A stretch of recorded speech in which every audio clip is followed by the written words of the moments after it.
Please welcome the President of the Democratic Republic of the Congo, Felix Antoine Tshisekedi.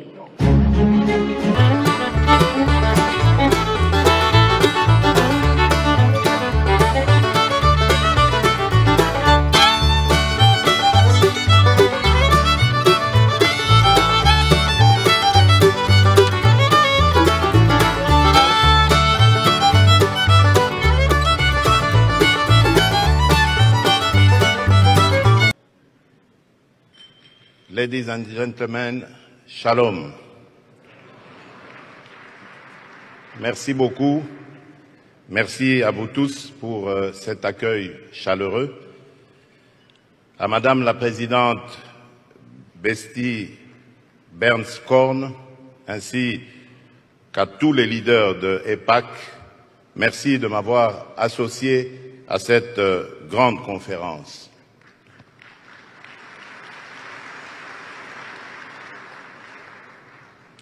Je viens m'adresser à vous aujourd'hui, non seulement en tant que président de la République démocratique du Congo, un pays ami d'Israël, mais aussi en mon nom propre, car mon parcours personnel a fait de moi un grand ami du peuple juif et un fervent défenseur de sa cause.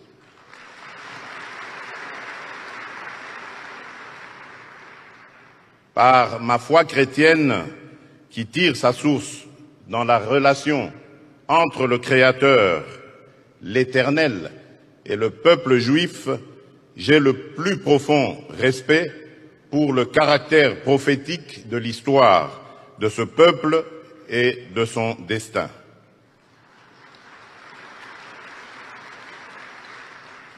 Boussole des nations et horloge du monde, Israël est au cœur de notre civilisation judéo-chrétienne.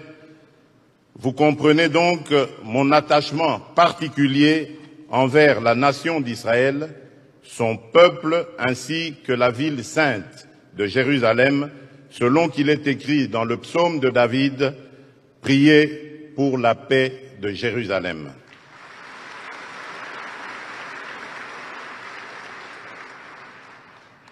Les relations entre mon pays et Israël sont restées longtemps en léthargie. Nous avons pourtant d'énormes domaines de convergence, d'intérêt sur les plans sécuritaires, économiques, culturels et scientifiques.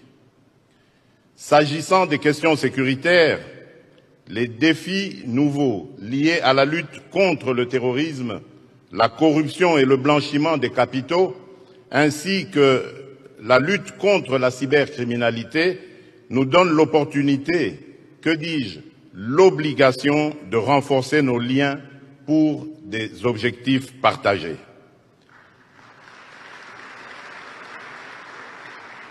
Je désire tisser avec Israël des liens forts et une alliance dans laquelle mon pays sera une bénédiction pour la nation d'Israël, selon la promesse de l'Éternel qui dit à Abraham dans Genèse 12, verset 3, « Je bénirai ceux qui te béniront ».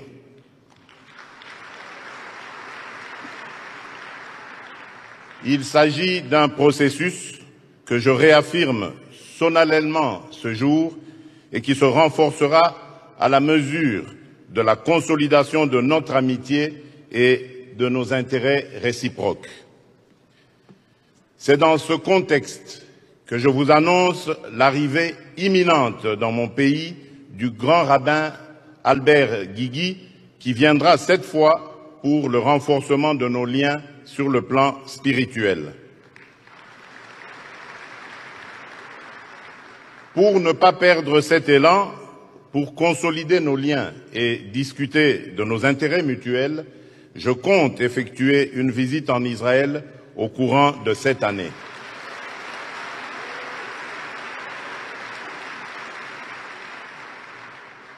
Aussi, après plus de 20 ans sans une représentation au niveau adéquat, je procéderai dans les prochains jours à la nomination d'un ambassadeur extraordinaire et plénipotentiaire auprès de l'État d'Israël.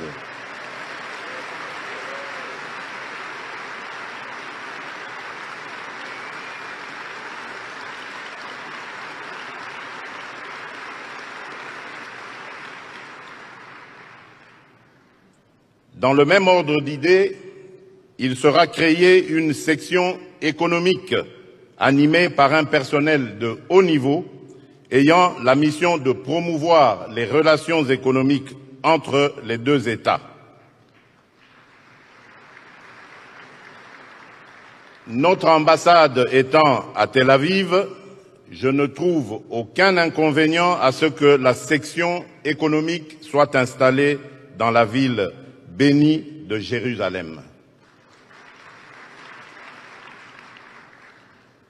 L'expérience et le savoir-faire d'Israël dans les domaines de l'agriculture, des sciences et de la technologie ont toute leur place dans mon pays qui s'étend sur 2 345 410 km² et plus de 85 millions d'habitants, mais n'exploite encore que 10% de ces 120 millions d'hectares de terres arables et irrigables, une partie infinitésimale de ces ressources en eau et de ces ressources minières estimées à plus de 24 000 milliards de dollars.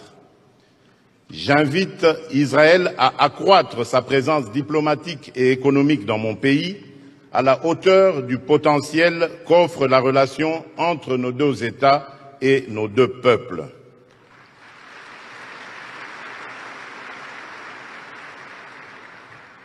Depuis toujours, l'histoire d'Israël me fascine et m'enseigne, qu'il s'agisse du roi David, en passant par les premiers ministres Ben Gourion et Golda Meir, Yitzhak Rabin et Shimon Peres, ou encore le général Moshe Dayan et tant d'autres héros de l'histoire humaine, cette nation est une source d'inspiration.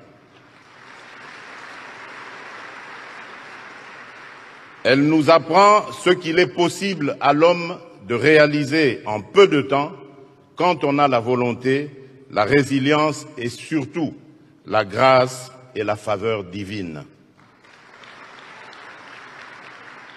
Chers amis, je ne terminerai pas mon allocution sans féliciter le pays hôte de ce forum, les États-Unis d'Amérique, qui a toujours été une bénédiction pour le peuple d'Israël.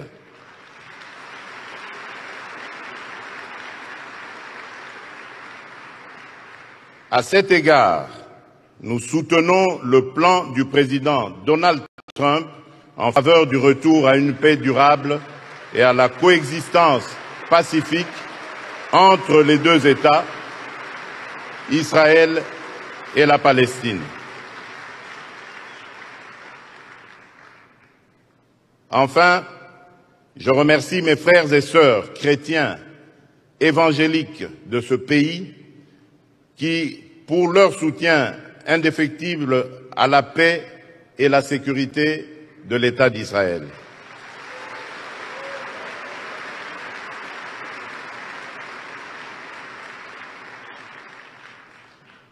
Que Dieu vous bénisse, que Dieu bénisse Israël, que Dieu bénisse l'amitié entre les peuples d'Israël, des États-Unis et de mon pays, la République démocratique du Congo. Je vous remercie.